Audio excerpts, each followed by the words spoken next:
menerusi kitab Rahimul Makhdum karangan Syekh Safiur Rahman Al-Mubarakfuri rahimahullah ta'ala wa nafa'ana Allah bi'ulumihi fid darain amin. Di dalam tajuk Amul Huzun, Amul Huzun ataupun maksudnya tahun duka cita, tahun kesedihan. Di dalam banyak pancaruba yang dilalui dan dihadapi Rasulullah sallallahu alaihi wasallam, pelbagai keperitan, pelbagai cabaran dugaan yang dihadapi Nabi sallallahu alaihi wasallam, baik Nabi sallallahu alaihi wasallam disakiti maupun baginda Rasul sallallahu alaihi wasallam dan seluruh ahli keluarganya dipulaukan. Tetapi berat lagi apa yang dihadapi Nabi sallallahu alaihi wasallam pada tahun duka cita ataupun yang disebutkan Amul Huzun.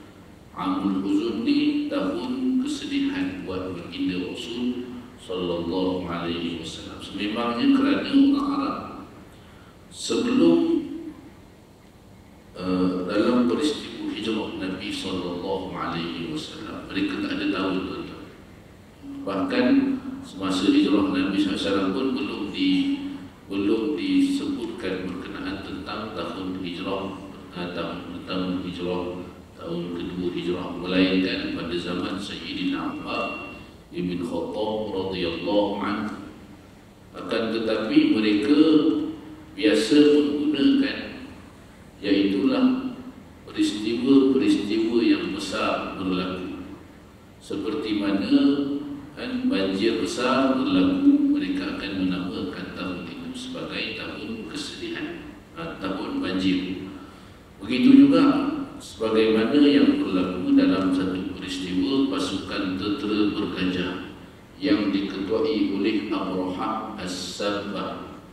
Pasukan tentera bergajah ni mereka datang daripada Yaman dengan tujuan untuk meruntuhkan Kaabah, dan datang burung ababil, tentera Allah Subhanahu wa taala, menggagalkan urusan mereka, menggagalkan apa yang mereka ingin laksanakan. Maka dinamakan tahun tersebut sebagai tahun gajah. Tahun gajah kerana peristiwa. Tak ada tahun yang khusus bagi masyarakat Arab. Bahkan Islam itu sendiri pun masa ketika itu tak ada tahun khusus. Yang ada tahun Masehi. Begitu juga sehinggalah pada zaman Sayyidina Umar. Zaman Sayyidina Umar, Islam dah memimpin dunia. Sesaat ketika itu, pandangan daripada gubernur-gubernur negara pun untuk maknanya diletakkan tahun. Maka Sayyidina Umar mengadakan mesyuarat antara pembesarnya, maka dipilih tahun hijrah Nabi SAW sebagai tahun bagi kalender Islam, tahun pertama bagi kalender Islam itu sendiri. Dan zaman sebelum daripada itu, jika terjadinya peristiwa yang besar barulah maka dinamakan tahun itu sempena dengan peristiwa itu, termasuk dengan tahun kesedihan. Ianya sendiri dinamakan oleh baginda Rasul sallallahu alaihi wasallam kerana peritnya ujian yang dilalui oleh Nabi sallallahu alaihi wasallam. Sakit Abu Talib semakin berat. Tidak lama setelah itu dia pun meninggal dunia. Setelah penyakitnya itu semakin berat dilalui oleh Abu Talib, iaitulah setelah 3 tahun Bani Hashim mereka dipulaukan, sehingga ada yang terpaksa memakan daun-daun kayu kerana terlalu kelaparan. Termasuk juga Abu Talib yang kelaparan, keburuan. Bahkan beliau ini masa saat ketika itu dah tua dah, usianya dah menjangkau 80 tahun lebih. Maka sakitnya semakin berat, maka sehinggalah akhirnya beliau pun meninggal dunia. Kematiannya ialah pada bulan Rajab tahun 10 kenabian baginda Rasul sallallahu alaihi wasallam, iaitu setelah 6 bulan selesainya pemboikotan. 6 tahun ke-6 tahun ke-10 kenabian baginda Rasul sallallahu alaihi wasallam itu dihitung oleh ulama sirah untuk memudahkan kita memahami sirah Nabi sallallahu alaihi wasallam. Walaupun memang tak dihitung lagi tahun itu sebagai tahun bagi kalender sekian, tak ada itu. Sebab kalau zaman Sayyidina Umar itu dihitungnya pada tahun pertama hijrah Nabi sallallahu alaihi wasallam. Sekarang ada 1445 hijrah. Alhamdulillah, kita baru saja masuk awal Muharram. Jadi tuan-tuan para jemaah sekalian, dihitung sebelum itu sebagai tahun pertama kenabian, tahun kedua kenabian, untuk memudahkan kita yang mempelajari sirah baginda Rasul sallallahu alaihi wasallam. Jadi semua itu kalau di bumi Mekah ni kira-kira lebih kurang daripada start dakwah sampailah Nabi sallallahu alaihi wasallam berhijrah, kira kurang lebih 13 tahun dakwah Rasulullah sallallahu alaihi wasallam. Juga disebutkan nanti insya-Allah tahun 10 kenabian, tahun 11 kenabian, tahun 12, tahun 13 hijrah Nabi sallallahu alaihi wasallam ke bumi Madinah. Nanti bila bicara pula yang sini di Madinah disebutkan tahun pertama hijrah, nanti perang Badar tahun kedua hijrah Nabi sallallahu alaihi wasallam. Demikianlah seterusnya. Tuan-tuan muslimin para jemaah sekalian, yaitu setelah 6 bulan selesainya pemboikotan. Dikatakan qil, bila dalam kitab Melayu dan terjemahan ini disebutkan, dikatakan bahasa Arab sebut qila. Qila ni maknanya ada pandangan lain, ada pandangan yang lain, bahawa kematiannya ialah pada bulan Ramadan. Yang pertama tadi disebutkan, iaitu yang memang asalnya ramai mengatakan macam itu, iaitulah meninggal dunia pada bulan Rajab. Tapi ada yang mengatakan beliau meninggal dunia pada bulan Ramadan, iaitu 3 hari sebelum kewafatan Ummul Mukminin Sayyidatina Khadijah binti Khuwailid radhiyallahu anha. Jadi tuan-tuan muslimin para jemaah sekalian, itu 2 pandangan. Pertamanya pada bulan Rajab, yang keduanya pada bulan Ramadan. Dalam hadis yang sahih daripada Al-Musayyab radhiyallahu anhu, katanya menjelang kematian Abu Talib, Rasulullah sallallahu alaihi wasallam masuk mengunjungi Abu Talib. Bila Nabi sallallahu alaihi wasallam mendapat berita tentang Abu Talib ini dah mula nazar, maka Rasulullah sallallahu alaihi wasallam pun datang ke rumah Abu Talib, masuk untuk menziarahi Abu Talib. Bila datang masuk ke dalam rumah, di sisi Abu Talib ini ada Abu Jahal, ada pula Abu Jahal dan beberapa orang daripada pemimpin Quraisy. Lalu Nabi sallallahu alaihi wasallam berkata kepada Abu Talib, "Ai am, qul la ilaha illallah." Sebab Abu Talib ni walaupun beliau bersusah derita bersama Nabi sallallahu alaihi wasallam, bantu perjuangan Islam, tapi tak pernah sekali pun keluar daripada lidahnya menyebut kalimah la ilaha illallah. Rasulullah sallallahu alaihi wasallam mengharapkan sangat beliau ni memeluk agama Islam.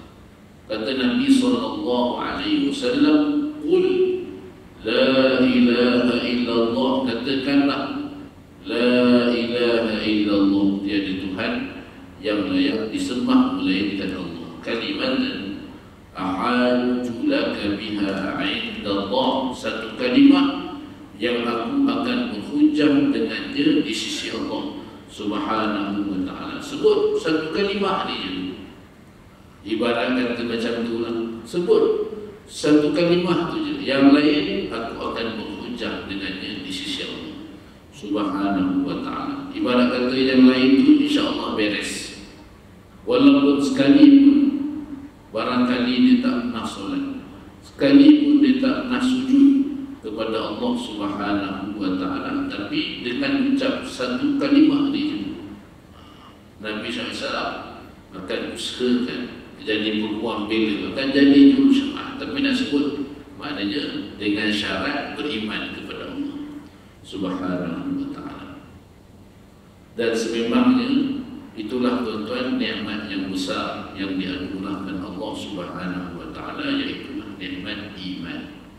Disebut la ilaha illallah. Nabi SAW bersabda, man qala la ilaha illallah dakhala al-jannah. Barang siapa yang dia mengucapkan masa hidupnya kalimah la ilaha illallah, maka dia akan dimasukkan ke dalam syurga Allah Subhanahu wa ta'ala. Sebab itu orang yang dalam keadaan nazar, kita digalakkan, ajarkan, bisik di telinga mereka di kalimah syahadatain, kalimah asyhadu an la ilaha illallah wa asyhadu anna Muhammadar Rasulullah. Sebelum dia berada di nafas yang terakhir, supaya dia mengucap kalimah. Dia ajarkan kepada mereka, tuan-tuan. Jadi sememangnya orang yang dia mengucap kalimah syahadah sebelum dia meninggal dunia, kalimah la ilaha illallah, dia akan dimasukkan ke dalam syurga Allah Subhanahu wa ta'ala. Sebab kalimah ini memang besar timbangannya, tuan-tuan muslimin, para jemaah yang dirahmati Allah Subhanahu wa ta'ala. Dengan erti kata yang lain, beriman dia, walaupun dia tak pernah ibadah walau sekali pun. Dan memang banyak dalam kisah sahabat Nabi ridwanullah ta'ala alaihim ajma'in, antaranya kisah Usairim ni, tuan-tuan, ketika mana Sayyidina Mus'ab bin Umair al-Abdari radhiyallahu anhu dihantar oleh Rasulullah sallallahu alaihi wasallam setelah 12 orang berbai'ah dengan Nabi SAW di Aqabah. Orang Madinah 12 orang. Sayyidina Mus'ab bin Umair al-Abdari dihantar sebagai duta Rasul sallallahu alaihi wasallam dan juga pendakwah dekat bumi Madinah. Nak jadi cerita, tuan-tuan, Sayyidina Mus'ab bin Umair berjaya mengislamkan seorang pemimpin Madinah masa ketika itu, di sebelum hijrah punya cerita. Tapi nak jadi kisah sebab hijrah, sebab orang Madinah ni ramai masuk Islam. Iaitulah seorang pemimpin yang bernama Sa'ad bin Mu'adh radhiyallahu anhu. Sayyidina Sa'ad bin Mu'adh radhiyallahu anhu, bila dia masuk Islam, satu kampung masuk Islam. Itu hebat Sayyidina Sa'ad bin Mu'adh radhiyallahu anhu, seorang pemimpin yang cukup disegani dan banyak pengikut dia sampai Sayyidina Sa'ad beriman, yang lain beriman. Satu kampung masuk Islam. Luar biasa kisah Sayyidina Sa'ad bin Mu'adh radhiyallahu anhu. Tuan-tuan baca kisah Sayyidina Sa'ad bin Mu'adh radhiyallahu anhu, bagaimana Islam Sayyidina Sa'ad. Sebab apa hebatnya? Habis suku Madinah memeluk agama Islam, tapi ada seorang tak masuk, namanya Usairim. Usairim seorang tak masuk Islam. Tapi bukan bererti petunjuk hidayah Allah Subhanahu wa ta'ala ini bukan untuk dia, tak. Tapi nak cerita, sebelum dia meninggal dunia, dia masuk Islam. Sebelum meninggal dunia, iaitulah ketika baginda Nabi SAW mengajak sahabat-sahabat untuk menyertai dalam misi peperangan Uhud. Dan sahabat-sahabat ni tak tahu pun Usairim ni dia masuk Islam. Dia join bersama dengan tentera muslimin, turut serta bersama. Dia dah masuk Islam tapi dia tak isytiharkan. Apa yang tak tahu? Macam mana sahabat-sahabat ni tahu masuk Islam? Nabi SAW bagi tahu sebab nampak jenazah dia syahid. Dia syahid dalam peperangan Uhud. Sahabat-sahabat bawa beritahu, khabarkan kepada Rasulullah sallallahu alaihi wasallam, Usairim Itu yang Nabi SAW sebut. Lebih kurang mafhumnya, dia tidak pernah sujud sekali, tapi ganjaran buatnya adalah syurga Allah Subhanahu wa ta'ala. Itu nak sebutkan itu anugerah daripada Allah Subhanahu wa ta'ala, masuk syurga dengan redha Allah Subhanahu wa ta'ala. Baik muslimin para jemaah sekalian, tentang kisah Abu Talib, Nabi SAW usahakan untuk dia menyebut kalimah ni, La ilaha illallah, La ilaha illallah. Tapi Abu Jahal ada sebelah. Kata Abu Jahal, kata Abdullah bin Abi Umayyah, ada dua orang di situ. Dia kata kepada Abu Talib, Ya Abu Talib, targhabu an millati Abdul Muttalib. Kata dua orang ni, wahai Abu Talib, adakah kamu tidak suka dengan agama Abdul Muttalib? Adakah kamu nak tinggalkan agama Abdul Muttalib? Nabi SAW ulang kepada Abu Talib, Qul la ilaha illallah. Sebutlah kalimah la ilaha illallah. Kata Abu Jahal lagi, adakah kamu tak suka dengan agama Abdul Muttalib? Lalu sentiasalah mereka berdua mengulangi kata-kata itu, sehingga kalimah yang terakhir diucapkan oleh Abu Talib, iaitulah di atas agama Abdul Muttalib, ala millati Abdul Muttalib. Kalimah yang terakhir yang diucapkan, yang didengari, bukannya kalimah la ilaha illallah, tapi kalimah itu. Pun begitu, ada pandangan kecil yang mengatakan bahawasanya Abu Talib dia memeluk agama Islam dengan isyarat jarinya, Allah alam. Tapi memang kalau melihat kepada apa yang disebutkan dalam riwayat hadis dan kitab sirah, menunjukkan bahawasanya umumnya memang dia meninggal dunia dalam keadaan tidak beriman kepada Allah Subhanahu wa ta'ala dan baginda Nabi sallallahu alaihi wasallam. Faqala Nabi sallallahu alaihi wasallam, Nabi SAW bila tengok Abu Talib, orang yang sangat dia kasihi ini, tak ucap kalimah tu, itu yang dia nakkan sangat, yang diharapkan sangat daripada orang yang paling dia sayang. Sebab Abu Talib ni dia berjuang dengan Nabi, dia jaga Nabi, berjuang dengan Nabi, bukan sikit-sikit lah, lama tuan-tuan.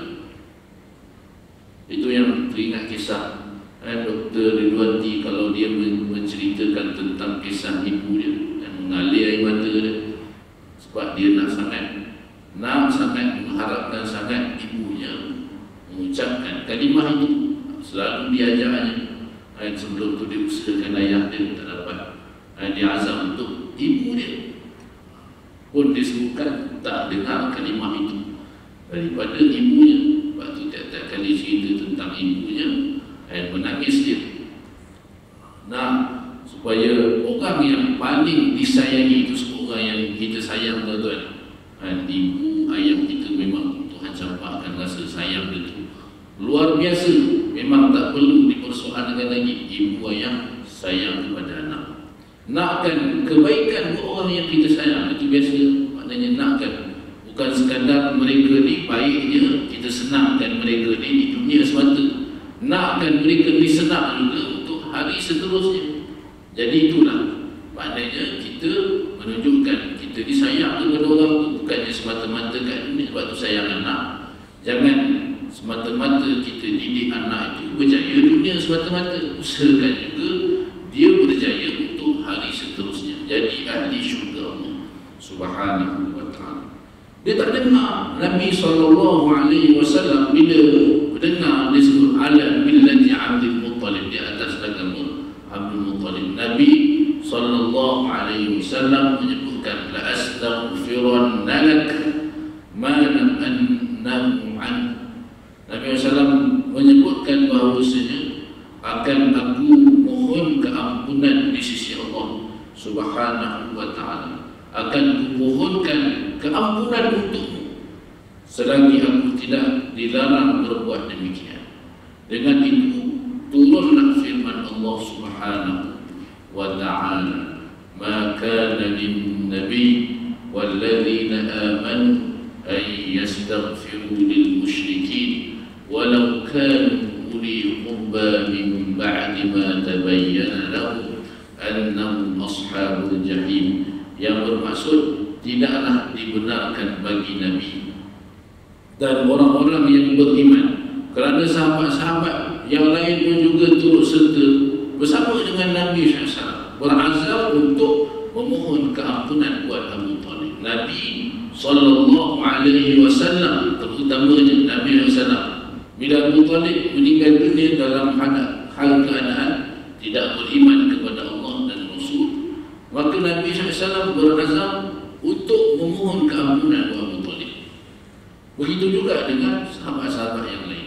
Maka turunannya, maka Nabi tidaklah dibenarkan bagi Nabi walladzina amanu, dan juga orang-orang yang beriman, ay yastaghfiru lil musyrikin, meminta ampun bagi orang musyrik, walau kanu uli qurba min ba'di ma tabayyana lahu annahum ashabul jahim, sekalipun orang itu kaum kerabat sendiri, sesudah nyata bagi mereka bahawa orang-orang musyrik itu adalah ahli neraka Allah Subhanahu wa ta'ala. Dengan kefahaman yang lain, maksudnya boleh kita minta ampun kepada mereka yang telah meninggal dunia dengan syarat mereka ini adalah orang yang beriman kepada Allah Subhanahu wa ta'ala. Jadi boleh kita doa keampunan untuk mereka ni, tuan-tuan.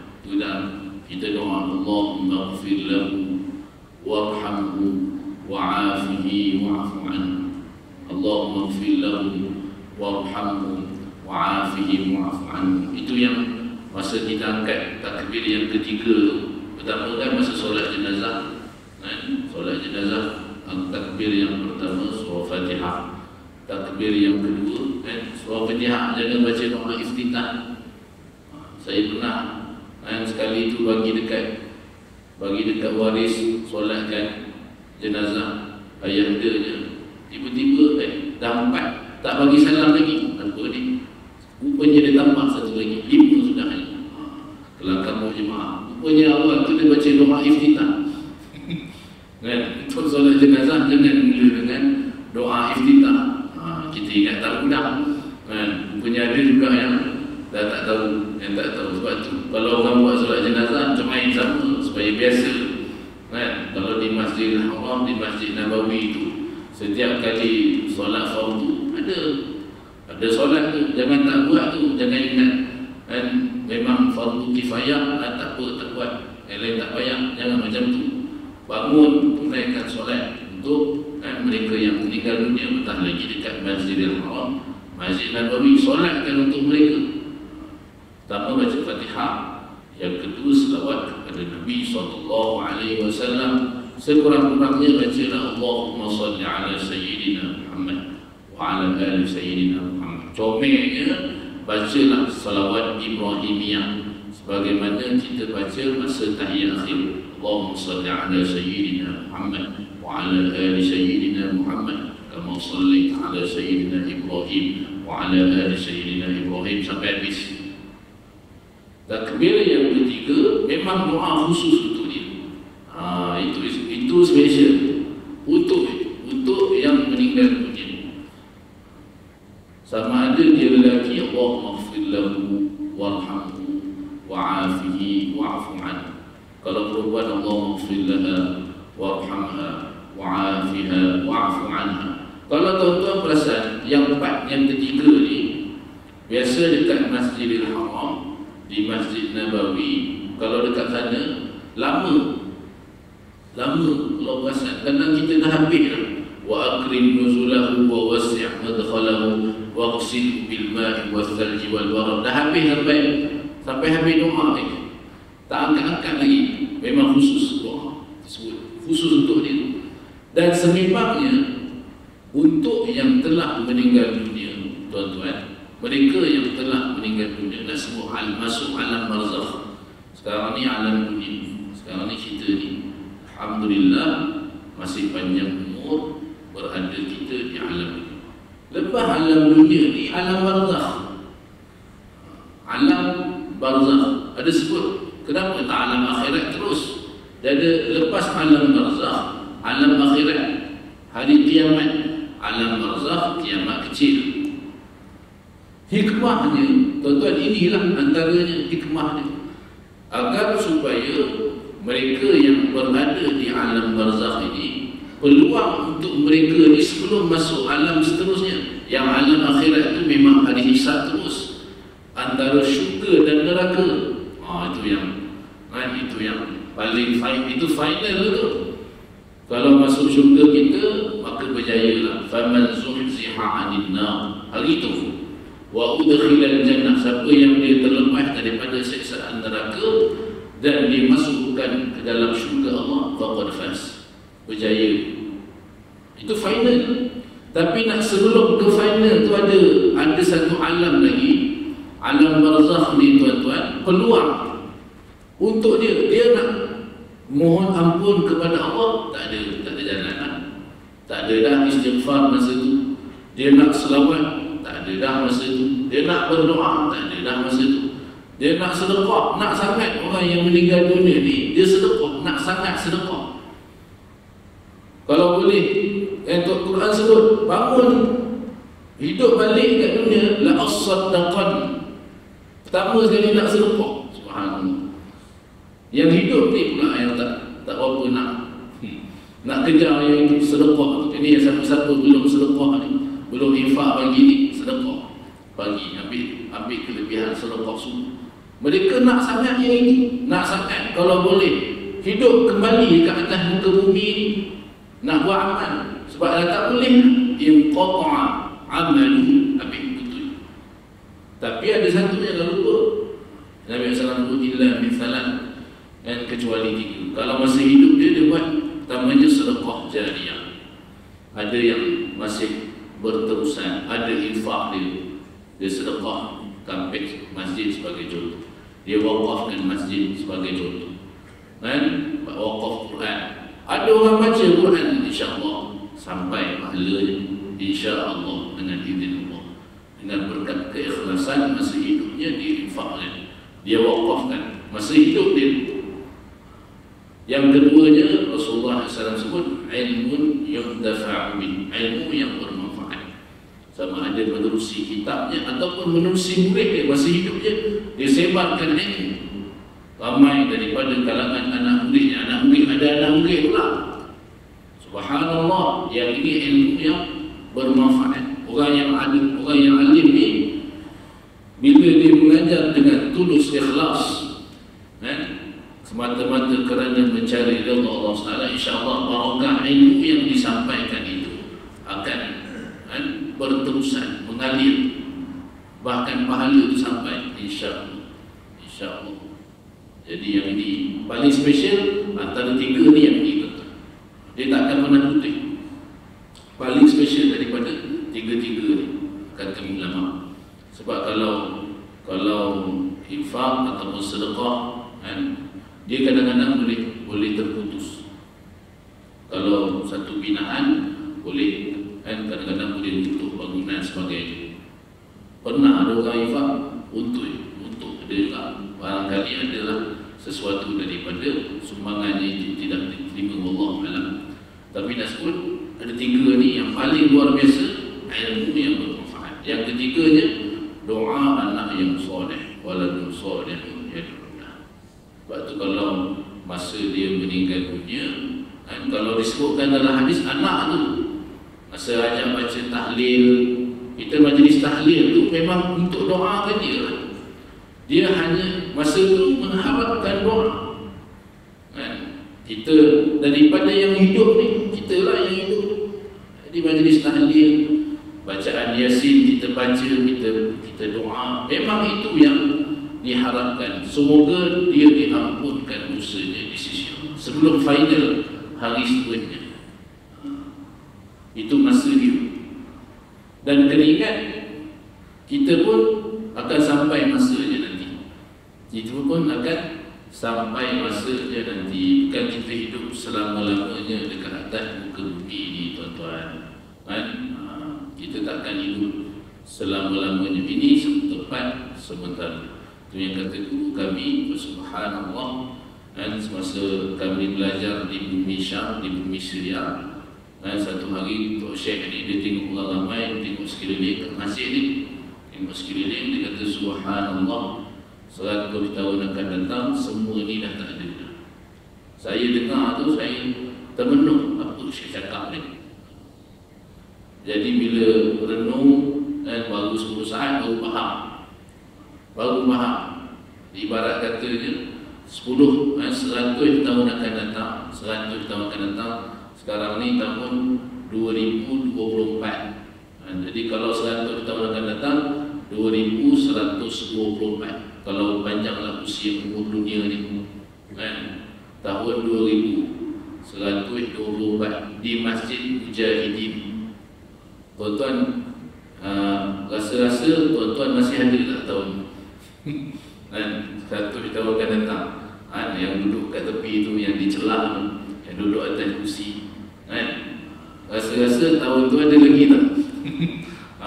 Itu nak sebut, faham dia macam tu 100 tahun akan datang. Jadi jangankan kata tuan-tuan, yang sedang bercakap ni pun orang lain lah. Masa tu bukan Ustaz Ahmad Mujahid lah. Untuk hari Ahad subuh minggu ke-4, Ustaz lain. Kalau panjang dah sebutkan masa tu mana Ustaz Ahmad Mujahid, dah almarhum barangkali dah, wallahu a'lam. Tak pasti adakah panjang usia kita sampai 100 tahun akan datang. Jadi nak sebutkan tuan-tuan, memang itu sebentar. Kita juga akan menuju ke sana. Dan masa di situ, masa dekat alam tu, memang apa yang dia tunggu, yang dinantikan tu doa daripada orang-orang ramai. Sebab tu pentingnya anak soleh, sedekah jariah, ilmu yang bermanfaat. Ada orang hidup bersahabat kat dunia pun, tuan-tuan, masa mati sahabat dia, masa meninggal dunia sahabatnya. Yang sahabat sehidup semati ni pun bukan nak kata doa, solat jenazah pun ada yang tak hadir. Itu yang sedih tu. Dia hantar dekat depan masjid tu, lepas tu lepak doa, pisau rokok. Solat lah untuk sahabat tu. Apa nak suruh imam saja solat? Apa nak suruh jemaah masjid je solat? Solatlah sekali. Itulah kata teman sehidup semati. Mudah-mudahan dapat doa kan sahabat dia untuk kebaikan dia di alam yang seterusnya. Allah Akbar, panjang cerita tentang meninggal dunia ni tuan-tuan. Tapi yang penting doa tu insya-Allah diterima Allah dengan syarat iman. Tak sebut besarnya nikmat iman yang dianugerahkan Allah Subhanahu wa taala. Tuhan suka sebut innaka la tahdi man ahbabta walakinna Allah yahdi man yasha. Yang keduanya nak menunjukkan bahawasanya hidayah ni memang milik Allah, bukan milik siapa-siapa. Bahkan Nabi SAW bukan milik baginda Rasul sallallahu alaihi wasallam, dia adalah milik Allah. Tuhan sebut innaka la tahdi man ahbabta, sesungguhnya engkau wahai Muhammad sallallahu alaihi wasallam tidak berkuasa memberi hidayah petunjuk kepada siapa yang engkau kasihi supaya dia menerima Islam. Walakinna Allah yahdi man yasha, tetapi Allah Subhanahu wa taala jugalah yang berkuasa memberi hidayah petunjuk kepada sesiapa yang dikehendakinya menurut undang-undang peraturannya. Wa huwa a'lamu bil muhtadin, dan dialah juga yang lebih mengetahui akan orang-orang yang ada persediaan untuk mendapat hidayah petunjuk kepada yang memeluk Islam. Tentang Abu Talib, kita tidak perlu menguraikan tentang perlindungan dan pengawalan yang diberikan kepada Rasulullah sallallahu alaihi wasallam. Dia adalah kubu yang teguh memelihara dakwah Islamiyah daripada serangan-serangan orang-orang yang takbur dan orang-orang yang bodoh. Kalau ikut jasanya semasa hidupnya tuan-tuan, memang tidak tergambar banyak dan besarnya jasa Abu Talib, terutamanya pengorbanannya melindungi Rasulullah SAW. Sampai kitab sebut dia adalah merupakan kubu ya Allah, maknanya orang hebat sungguh dalam perjuangan. Tapi ini saya baca kitab, sayangnya dia tetap berpegang dengan agama nenek moyang. Itu ya. Kalau itu amalan, kalau ada orang Islam, orang yang beriman, yang demikian amalannya, dia berjuang, yuqatiluna fi sabilillah, berjuang di jalan Allah, pengorbanan, jahidu bi amwalihim wa anfusihim fi sabilillah, yang Tuhan janjikan di dalam Quran. Maka memang tempatnya syurga Allah. Tempat orang macam ni, insya-Allah syurga Allah. Insya-Allah dengan izin Allah, tempat orang yang macam ni syurga Allah Subhanahu wa taala. Tapi nak sebutkan, itu nak sebut nikmat iman tadi, hidayah dan juga iman, nikmat iman yang Tuhan anugerahkan kepada kita yang perlu kita syukuri. Ala ni'matil iman wal Islam. Alhamdulillah. Sebuah alhamdulillah tu yang besarnya nikmat iman, nikmat Islam. Sebab segala amalan yang kita kerjakan, insya-Allah dengan tulus ikhlas, insya-Allah Tuhan terima. Sekarang ni kita duduk dalam majlis ini, ada pahala dia. Duduk niat i'tikaf, ada pahalanya. Lagi infak, ada pahalanya. Insya-Allah amalan itu diterima di sisi Allah, insya-Allah. Petah lagi amalan yujahidu fi sabilillah bi amwalihim wa anfusihim. Ini lagi luar biasa lah. Syurga Allah mudah-mudahan, tuan-tuan. Jadi nak sebutkan, tuan-tuan, iman besar anugerah Allah Taala. Sayangnya dia tetap berpegang teguh dengan agama nenek moyang. Justru dia tidak mendapat kejayaan yang sebenar. Dalam hadis sahih riwayat Al-Abbas ni juga pakcik Nabi SAW. Al-Abbas bin Abdul Muttalib, anaknya terkenal ataupun dikenal dengan Ibnu Abbas ataupun Abdullah bin Abbas radhiyallahu anhu. Tuan-tuan pergi ke Taif, pergilah masjid Sayyidina Abdullah bin Abbas radhiyallahu anhu. Dan disebut radhiyallahu anhu. Dan semoga Allah Taala meridai kedua-duanya. Yang pertamanya Abdullah bin Abbas, yang kedua bapanya Al-Abbas bin Abdul Muttalib, dia pakcik Nabi. Setelah ketiadaan Abu Talib, Al-Abbas lah orang yang dia menjaga Rasulullah SAW. Kata Al-Abbas atau Al-Abbas, dia kata kat Nabi SAW, apakah engkau tidak dapat menolong bapa saudara, yakni Abu Talib, sedangkan dia melindungi kamu dan marah demi kerana itu Abu Talib. Tanya Al-Abbas bin Abdul Muttalib kepada Nabi SAW, kau tak dapat nak tolong? Kata, jawab baginda Nabi SAW, wa fi dhah min nar. Kata Nabi SAW, dia berada dalam tempat yang cetek dalam neraka. Walaula ana lakana fi dawkil asfali minan nar.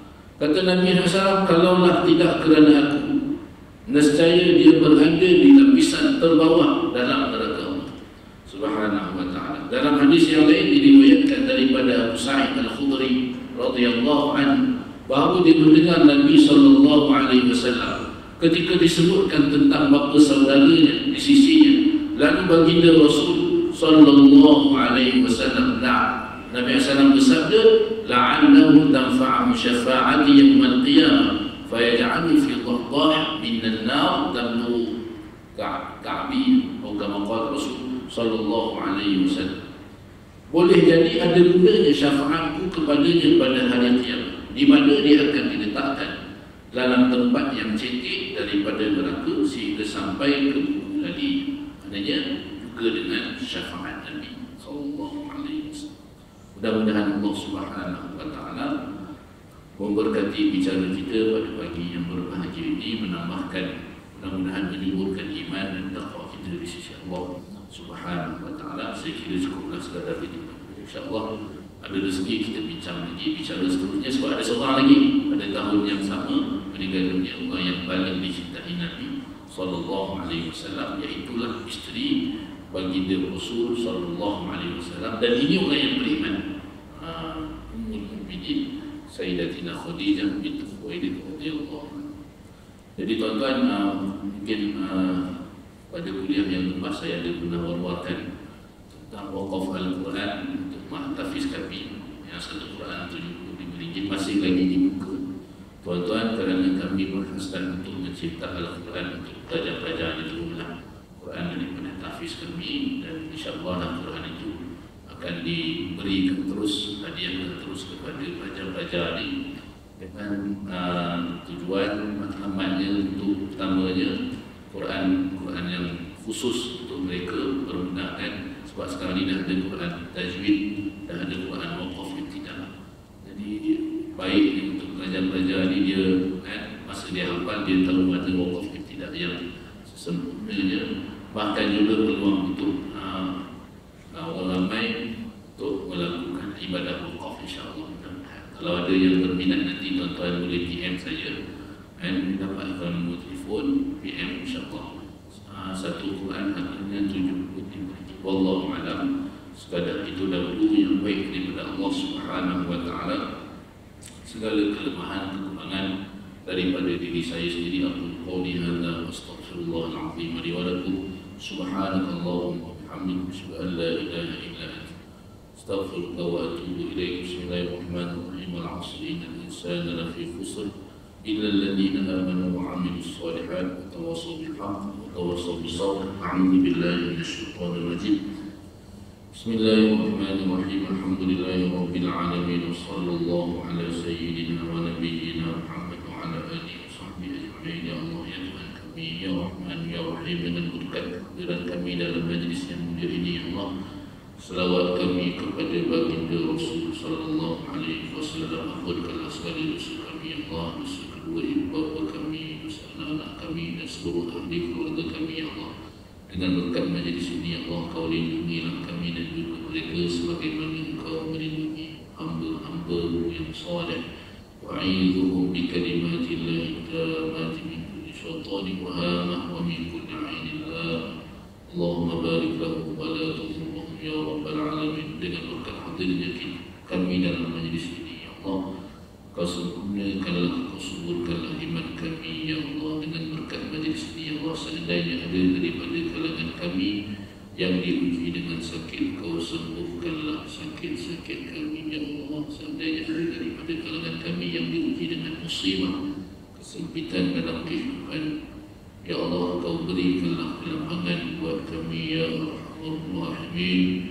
Ya Allah, ya Tuhan kami, seandainya ada daripada kalangan kami yang berhajat dengan sesuatu hajat yang Kau ridhai, Kau tunaikanlah hajat-hajat kami, ya Arhamar Rahimin. Rabbana atina fid dunya hasanah wa fil akhirati hasanah wa qina adzabannar. Sallallahu ala sayyidina Muhammadin wa ala alihi wa sallam. Subhana rabbika rabbil izzati amma yasifun wa salamun alal mursalin.